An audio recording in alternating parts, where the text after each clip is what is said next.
축하합니다. 나라만 부자가 되었습니다. 여러분 축하해 주십시오. 대한민국은 지금 역사상 유례없는 돈방석에 앉았습니다. 반도체는 열흘 만에 10조 원을 쓸어 담았고 공장들은 쉴 새 없이 돌아갑니다. 그런데 이상하지 않나요? 나라가 돈을 쓸어 담는다는데 왜 여러분의 점심값은 만원 한 장으로 부족하고 통장 잔고는 신기루처럼 사라질까요? 오늘은 이 기괴한 풍요의 민낯을 벗겨보려 합니다. 반도체가 대박났다는데 왜 내 삶은 쪽박인가? 이 역설적인 질문에 대한 답을 찾는 순간 여러분은 2026년 하반기 돈의 흐름을 완전히 다르게 보게 될 겁니다. 자, 그런데 이 풍요 속에서 정부가 가장 먼저 내놓은 카드가 뭔지 아십니까? 바로 성장률 하향입니다. 돈을 잘 버는데 왜 목표치는 낮췄을까요? 여러분, 반도체가 단 10일 만에 60억 달러, 우리 돈으로 8조 원이 넘는 돈을 벌어들였습니다. 이 정도면 나라 전체가 축제 분위기여야 정상이죠. 그런데 이상합니다. 정작 경제의 사령탑이라 불리는 KDI는 올해 우리나라 성장률 전망치를 1.9%로 낮춰 잡았습니다. 60억 달러라는 거대한 숫자의 축포 뒤에 왜 1%대라는 초라한 성적표가 숨어 있는 걸까요? 이 괴리감을 이해하지 못하면 여러분은 평생 나라는 부자인데 왜 나만 가난할까라는 질문의 굴레에서 벗어날 수 없습니다. 숫자에 속지 마세요. 지금 대한민국 경제는 엔진만 최신식 슈퍼카인 낡은 트럭과 같습니다. 엔진은 그 어느 때보다 뜨겁습니다. 전 세계가 우리 반도체를 못 사서 안달이죠. AI 열풍을 타고 고대역 풍메모리 같은 첨단 부품들이 비싼 가격에 팔려나갑니다. 엔진 소리만 들으면 당장이라도 시속 300km로 질주할 것 같습니다. 하지만 차체를 한번 보시죠. 바퀴는 낡아서 찢어져 있고 차체는 녹슬어 비틀거립니다. 엔진이 아무리 괴물 같은 힘을 쏟아내도 바퀴가 진흙탕에 빠져 헛돌고 있으니 차는 앞으로 나가지 못합니다. 여기서 말하는 바퀴가 바로 우리가 먹고 사는 내수 경기와 건설 투자입니다. 엔진만 좋다고 차가 잘 달릴 수 있을까요? 절대 아닙니다.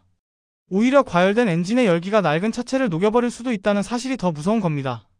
성장률 1.9%라는 숫자는 사실상 정체를 의미합니다. 물가 상승률을 고려하면 우리 경제는 사실상 제자리 걸음을 하거나 뒤로 밀려나고 있다는 뜻이죠. 그런데도 뉴스는 연일 수출 신기록을 말합니다. 왜 그럴까요? 그건 바로 성장의 혜택이 특정 분야에만 쏠려 있기 때문입니다. 반도체가 벌어온 돈은 대기업의 곡간과 설비 투자로 들어갑니다. 하지만 그 돈이 흘러나와 여러분의 동네 식당 매출이 되고 중소기업 직원의 보너스가 되어야 하는데 그 통로가 꽉 막혀버렸습니다. 동맥경화에 걸린 슈퍼카, 그것이 지금 우리가 마주한 냉혹한 현실입니다. 자, 여기서 우리는 날카로운 질문을 하나 던져야 합니다. 수출이 이렇게 잘 되는데 왜 내 지갑으로 들어오는 돈은 없을까요? 나라 곡간이 채워지는 동안 왜 내 통장은 텅텅 비어가는 걸까요? 그건 우리가 평균이라는 아주 달콤하고도 위험한 함정에 빠져 있기 때문입니다. 이 함정은 여러분이 생각하는 것보다 훨씬 깊고 정교하게 설계되어 있습니다. 삼성전자가 수조 원을 벌었을 때 여러분의 자산 가치가 함께 오르지 않는 결정적인 이유가 궁금하지 않으십니까? 바로 다음 장에서 그 기만적인 숫자의 정체를 낱낱이 파헤쳐 보겠습니다. 이 함정을 모르면 여러분은 영원히 남의 잔치에 박수만 치게 될지도 모릅니다. 대한민국 경제라는 거대한 트럭이 지금 길 한복판에 멈춰 서 있습니다. 보닛을 열어보니 엔진은 눈이 부실 정도로 번쩍이는 최신형입니다.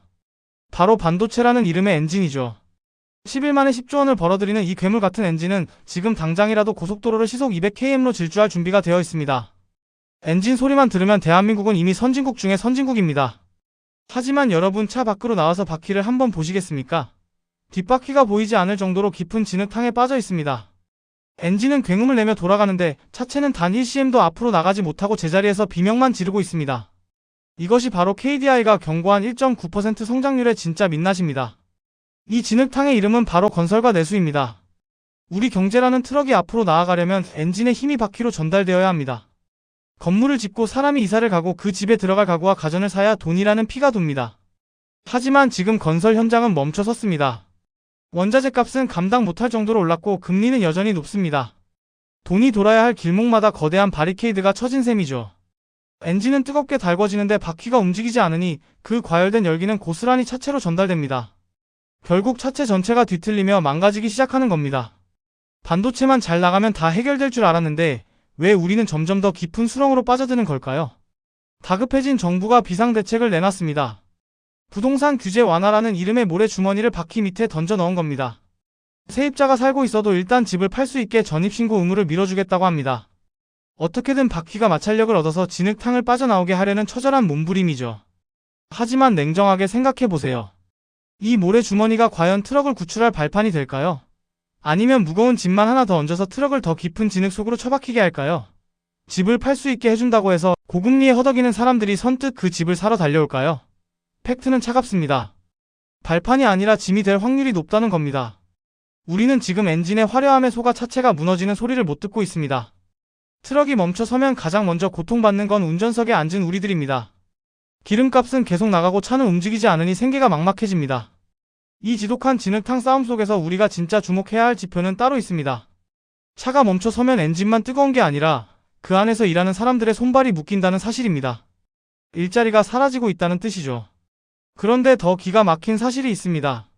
차가 멈췄는데 엔진은 오히려 사람이 필요 없다고 말하기 시작했습니다. 도대체 고용시장에 어떤 무서운 눈사태가 내리고 있는 걸까요? 그 충격적인 실체를 바로 공개하겠습니다. 여러분, 지금 우리 경제라는 트럭의 계기판에 가장 무서운 경고등이 켜졌습니다. 1월 취업자 증가 폭이 10만 명대로 주저앉았습니다. 13개월 만에 가장 낮은 수치입니다. 더 소름 돋는 데이터는 따로 있습니다. 우리 경제의 허리이자 미래인 20대 취업자가 무려 39개월 연속으로 줄어들고 있다는 사실입니다.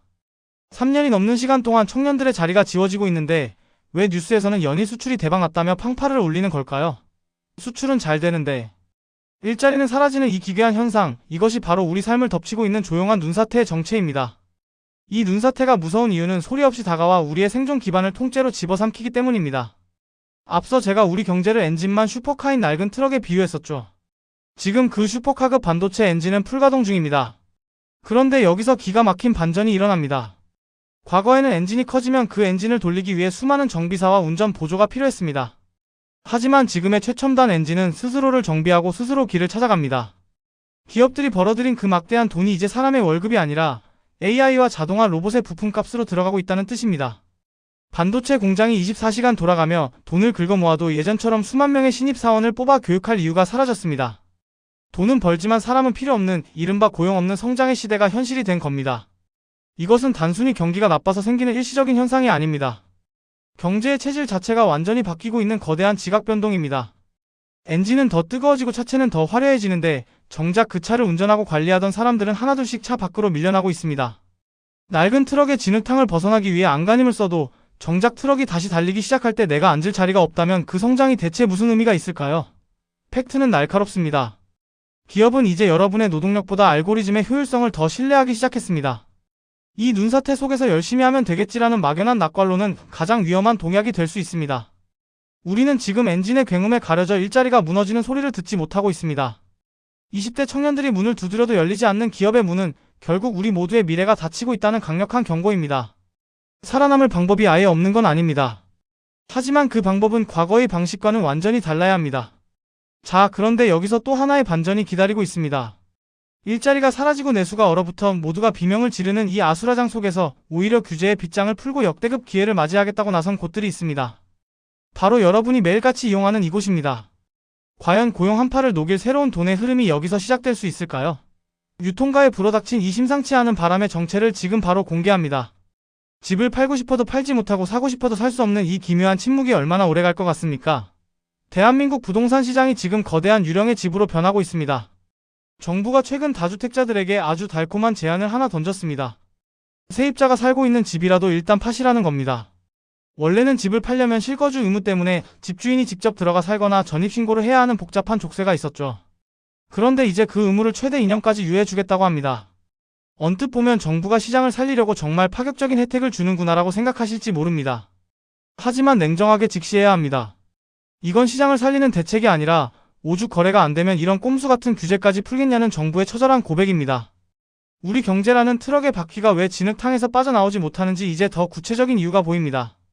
집은 있는데 주인이 살지 못하고 주인이 팔고 싶어도 살 사람이 없는 이 모순된 상황이 시장 전체를 짓누르고 있습니다.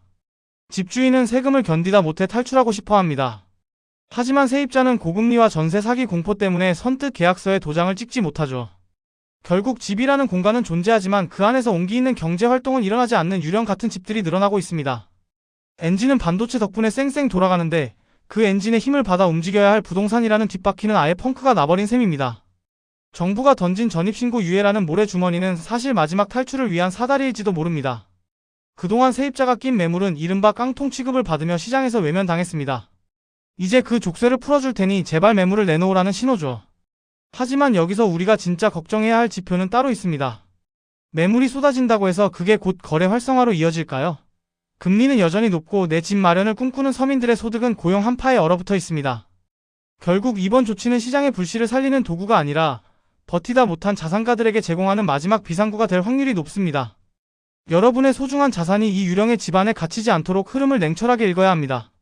자, 그런데 이처럼 부동산 시장이 꽁꽁 얼어붙고 사람들이 지갑을 닫는 아수라장 속에서도 이상하리만큼 활기를 띠는 곳이 있습니다. 집은 안 사도 먹고는 살아야 하니까요. 그런데 단순히 먹거리를 파는 수준을 넘어 10년 넘게 묶여있던 낡은 규제를 정면으로 깨부수고 역대급 실적을 준비하는 거인들이 나타났습니다. 우리가 매일 무심코 지나치던 마트와 유통기업들이 왜 지금 이 타이밍에 주식시장의 주인공으로 급부상하고 있는 걸까요? 부동산이 죽고 고용이 얼어붙는 이 시대에 새로운 돈의 지도가 그려지고 있는 유통전쟁의 현장으로 여러분을 안내하겠습니다. 부동산이 유령의 집이 되고 고용시장에 눈사태가 내려앉는 이 절망적인 풍경 속에서 유독 눈부신 조명을 받으며 엔진을 예열하는 곳들이 있습니다. 여러분 혹시 최근 이마트나 롯데쇼핑 같은 유통 공룡들의 주가 움직임을 보셨습니까? 10년 넘게 이들의 발목을 잡고 있던 거대한 족쇄가 지금 막 풀리려 하고 있습니다. 바로 대형마트의 새벽 배송 규제 완화입니다.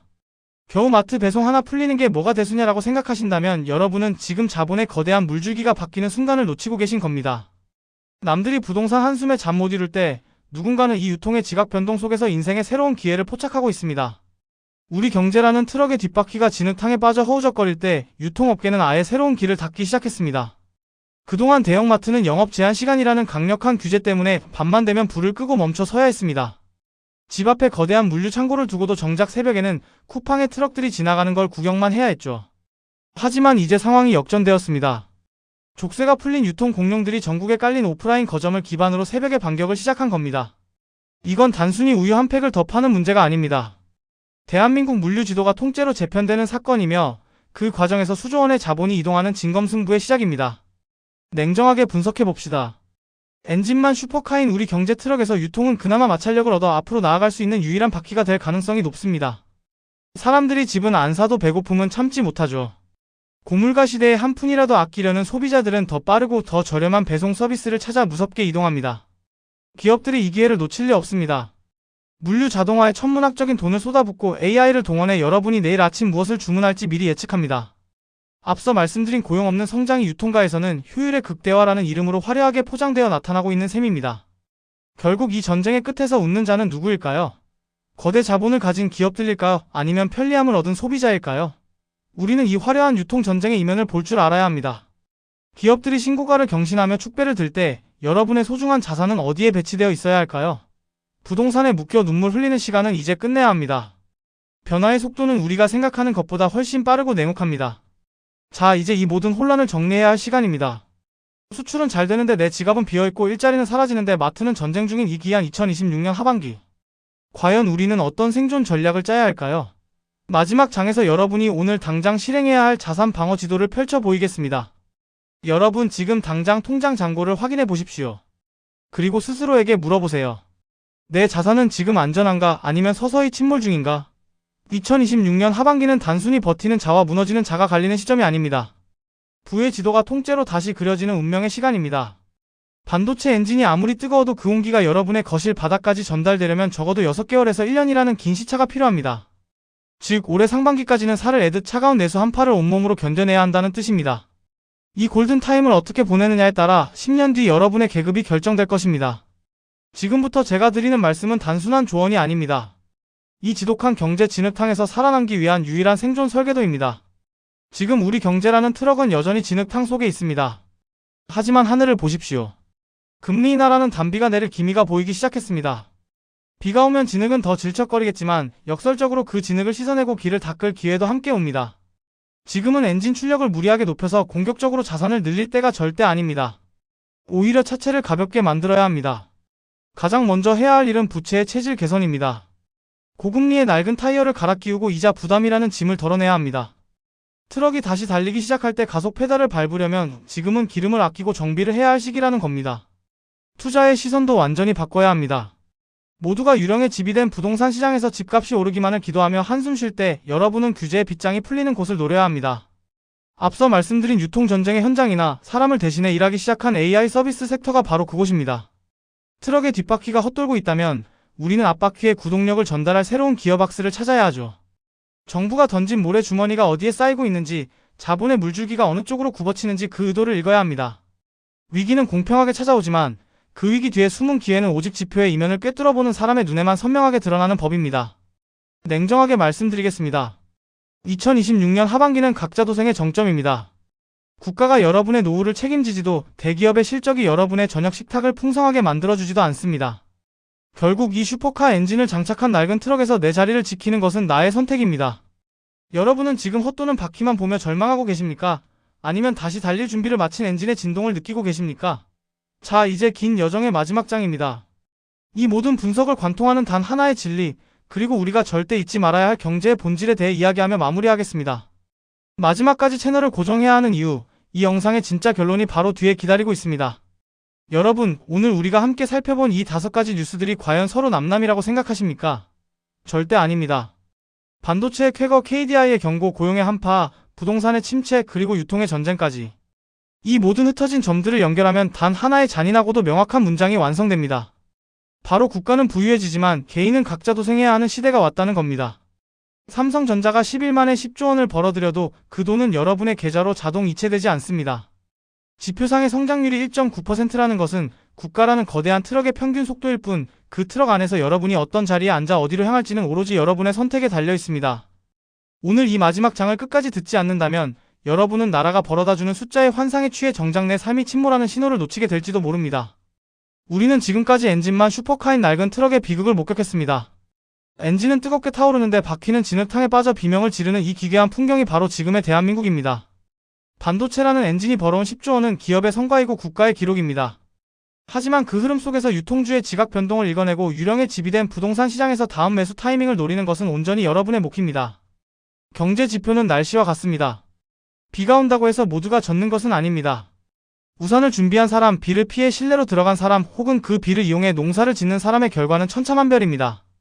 국가의 성장률이 1.9%라고 해서 여러분 인생의 성장률까지 그 낮은 숫자에 가둬둘 필요는 전혀 없다는 뜻입니다. 경제는 숫자로 기록되지만 결국 선택으로 완성됩니다. 돈의 흐름은 냉정합니다. 감정에 호소한다고 해서 진흙탕에 빠진 바퀴가 저절로 굴러가지는 않죠. 팩트라는 날카로운 칼로 현재의 상황을 해부하고 그 안에서 나만의 생존 루트를 찾아내야 합니다. 저는 오늘 여러분께 그 루트를 찾기 위한 이정표를 제시해드렸습니다. 엔진의 화려함에 눈이 멀어 차체가 무너지는 소리를 외면하지 마십시오. 고용의 눈사태 속에서도 나만의 독보적인 가치를 갈고 닦고 자본이 이동하는 유통전쟁의 현장을 예리하게 주시해야 합니다.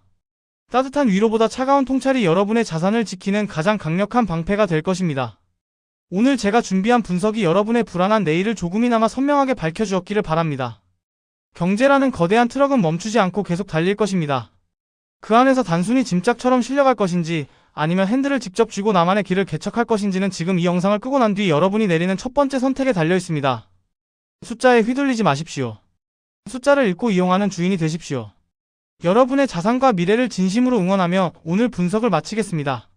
자, 그런데 이 모든 전략을 세우기에 앞서 여러분이 지금 당장 내일 아침에 확인해야 할 긴급한 지표가 하나 더 있다는 사실을 알고 계신가요?